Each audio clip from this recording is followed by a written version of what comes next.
नमस्कार बच्चों, स्वागत है हमारे YouTube चैनल आदि एकेडमी पर। और मैं हूं रोहित कुमार। और आज ये चौथा चैप्टर है 10th क्लास की साइंस का। ये चौथा चैप्टर है, इसका नाम है तत्वों का आवर्त वर्गीकरण। यानी इसमें आवर्त सारणी के बारे में पढ़ेंगे। तत्व के यानी तत्व कैसे खोजे गए, फिर उनकी खोज कैसे हुई, टेबल में उनको कैसे रखा गया। यानी पुराने कुछ वैज्ञानिक थे, उन्होंने कितने तत्व उस समय उपस्थित थे, उनको कैसे रखा, कैसे कैसे रखा। फिर मेंडलीव की आवर्त सारणी रखेंगे, उनकी पढ़ेंगे, उसकी सीमाओं को पढ़ेंगे। फिर मॉडर्न जो आधुनिक आवर्त सारणी है हम उसको पढ़ेंगे इस चैप्टर में। जैसे कि तत्वों के बारे में, फिर उन तत्वों को टेबल में कैसे व्यवस्थित किया गया उसके बारे में आप अध्ययन करेंगे। उसके बाद कुछ वैज्ञानिक हैं जिन्होंने कुछ तत्व कम थे, फिर बड़े, फिर और बड़े, फिर मेंडलीव की आवर्त सारणी आई, फिर आधुनिक आवर्त सारणी आई, उनके बारे में। और ये चैप्टर पूरा थ्योरेटिकल है, थ्योरी ही पढ़नी पड़ेगी, कहीं रिएक्शन वगैरह आपको नहीं देखने को मिलेगा। तो इस चैप्टर का नाम है तत्वों का आवर्त एवं वर्गीकरण। तो आप इसके बारे में अध्ययन करेंगे। तो देखिए कि तत्व तो जानते ही है कि जो के तत्व क्या होते हैं, उनके बारे में देखिए। हमारे आसपास के पदार्थ तत्व मिश्रण एवं यौगिक के रूप में उपस्थित होते हैं। जो तत्व होते हैं वो किसी मिश्रण के रूप में, यौगिक के रूप में उपस्थित होते हैं। कौन? तत्व। तत्व एक ही प्रकार के परमाणु से बने होते हैं। ये इंपॉर्टेंट बात है कि जो तत्व हैं, एलिमेंट्स हैं, वो एक ही प्रकार के परमाणुओं से मिलकर बने होते हैं। आज लगभग 118 तत्वों से अधिक की जानकारी है। 1 से 18 से तत्वों से अधिक की जानकारी है, जबकि सन 1800 तक केवल 30 तत्व का पता चला था। कहने का मतलब है कि अभी जो है, पहली बात तो यह है कि तत्व में एक ही प्रकार के परमाणु होते हैं। दूसरी बात है कि आज लगभग 118 से भी अधिक तत्व की हमें जानकारी है, यानी वो खोजे जा चुके हैं और वैज्ञानिक उनको खोजने, अन्य तत्वों को खोजने का भी प्रयास कर रहे हैं। जबकि सन 1800 तक केवल 30 तत्व ही हमें ज्ञात थे। जो सन 1800 थी उसमें केवल उस समय जो थे वो सिर्फ 30 एलिमेंट्स ही ज्ञात थे। इन सभी तत्वों की अलग अलग विशेषताएं थी। भाई तत्व है, अब जैसे सोना है उसकी अलग विशेषता, चांदी है अलग विशेषता, कॉपर है उसकी अलग विशेषता, आयरन है, और कई भी तत्व ऐसे हैं उनकी सबकी विशेषताएं कैसी होती हैं। इन सभी तत्वों की अलग अलग विशेषताएं होती हैं। वैज्ञानिकों ने गुणधर्मों में एक ऐसा प्रतिरूप ढूंढना आरंभ किया जिसके आधार पर सारे तत्वों का अध्ययन किया जा सके। भाई वैज्ञानिकों ने ऐसे गुणधर्म देखे कि ऐसे प्रतिरूप को ढूंढना आरंभ किया जिस आरंभ में इन तत्वों को, सारे तत्वों का अध्ययन किया जा सके। अब जैसे आपने देखा होगा, हम लोग बायोलॉजी में पढ़ते हैं कि इसकी जड़ कैसी है, मूसला जड़, इसकी कैसी है, प्रस्थानिक जड़, इसकी कैसी है। यानी जड़ के आधार पर हम अध्ययन कर सकते हैं। मनुष्यों में कशेरुक दंड के आधार पर, यानी जिनमें हड्डी है इनमें हड्डी नहीं है। इसी प्रकार तत्वों में कुछ ऐसा उन्होंने ढूंढा जिनके आधार पर हम इनका अध्ययन कर सकें, यानी व्यवस्थित कर सकें। जैसे कि कोई है, तत्व है, जैसे इतना बड़ा है, इतना बड़ा, फिर इतना बड़ा, ये इससे बड़ा, ये इससे बड़ा, यानी इनकी क्या है, लंबाई बढ़ने के क्रम में, या कोई कह सकते हैं क्रियाशीलता के रूप में। तो इसी आधार पर उन्होंने ऐसे लक्षणों को ढूंढा कि इन सारे तत्वों का हम अध्ययन कर सकें। तो अब आगे देखेंगे कि तत्वों के वर्गीकरण के प्रारंभिक प्रयास क्या थे। यानी हम एलिमेंट्स के उनको कैसे वितरण करेंगे, उनके प्रारंभिक जो वैज्ञानिकों ने प्रारंभिक जो उन्होंने प्रयास किए उनके बारे में हम अध्ययन करेंगे। वैज्ञानिक ने सभी तत्वों को धातु एवं अधातु में वर्गीकरण किया। यानी उस समय जब तत्व कम थे तो वैज्ञानिकों ने धातु और अधातु के रूप में अध्ययन किया। अब आप जानते हैं कि अधातु क्या है, धातु क्या है, क्योंकि आप पिछले अध्याय में पढ़ चुके हैं। वर्गीकृत किया गया। जैसे जैसे तत्वों उनके गुणधर्मों के बारे में हमारा ज्ञान बढ़ता गया, वैसे वैसे उन्हें वर्गीकरण करने के प्रयास किए गए।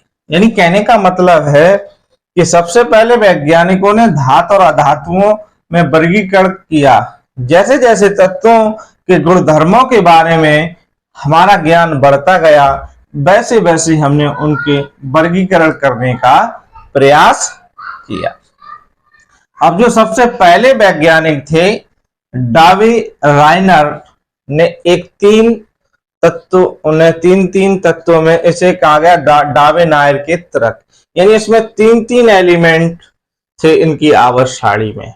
ठीक है, तो इन्होंने सबसे पहले इन तत्वों का वर्गीकरण किया। देखिए, सन 1817 में जर्मन वैज्ञानिक वुल्फगांग डावे राइनर ने समान गुणधर्मों वाले तत्वों के यानी समान गुणधर्म वाले तत्वों के समूह में व्यवस्थित करने का प्रयास किया। यानी उनके तत्वों के जो गुणधर्म थे वो समान थे, फिर उन्होंने एक समूह में व्यवस्थित करने का प्रयास किया।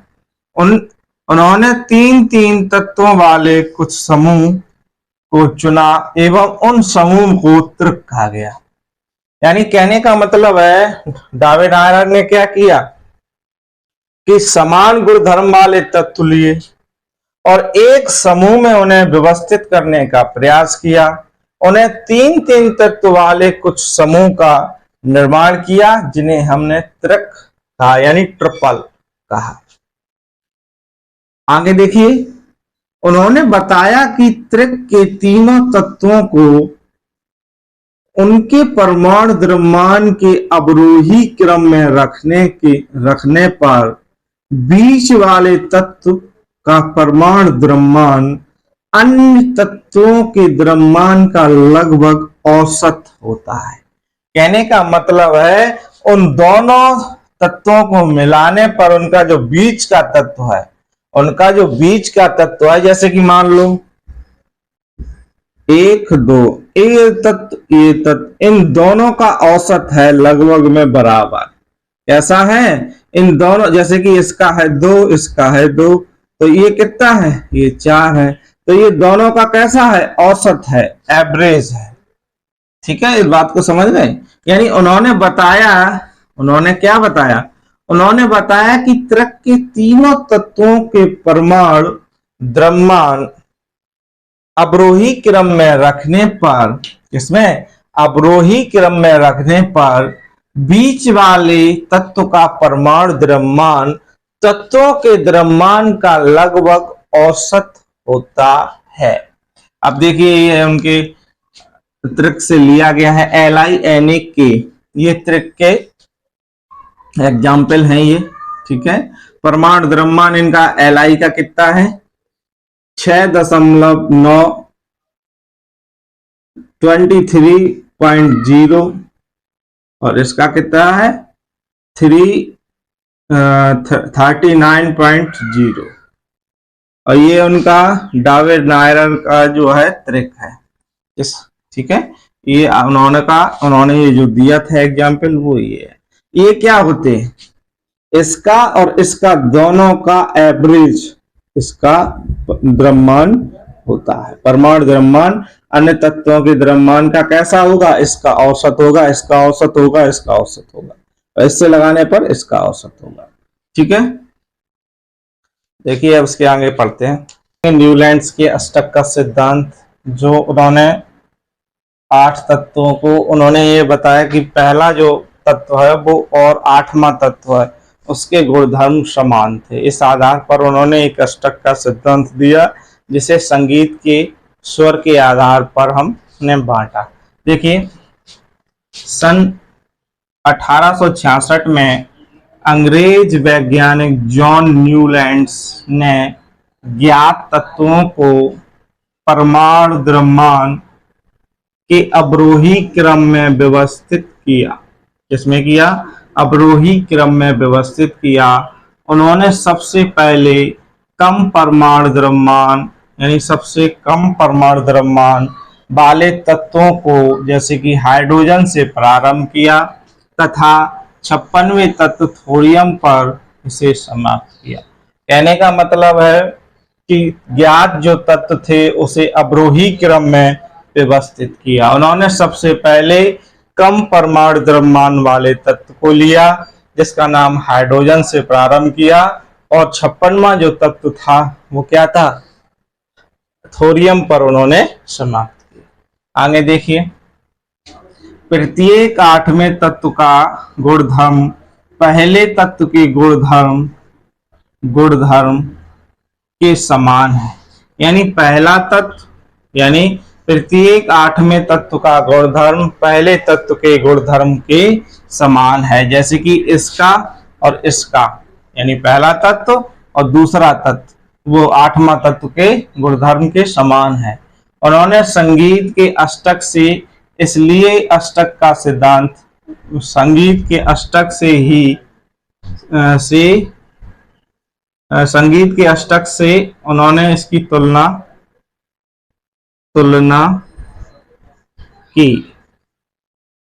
की, इसलिए अष्टक का सिद्धांत कहा जाता है। यहां लिख लेना तुलना की। जैसे कि सा रे ग म प धा नी, इन कितने हुए? 1 2 3 4 5 6 7, यानी अष्टक से इसकी तुलना की। इसमें एलआई एवं एनए गुणधर्म समान थे। यानी एलआई और जो एनए था उसके गुणधर्म कैसे थे? समान थे। एलआई एनए के बाद 8वां तत्व इसी तरह बोरियम और मैग्नीशियम, यानी बोरियम और मैग्नीशियम से अधिक समानता है। यानी बोरियम और मैग्नीशियम की भी अधिक समानता है। कहने का मतलब है एलआई और एनए के गुणधर्म समान थे।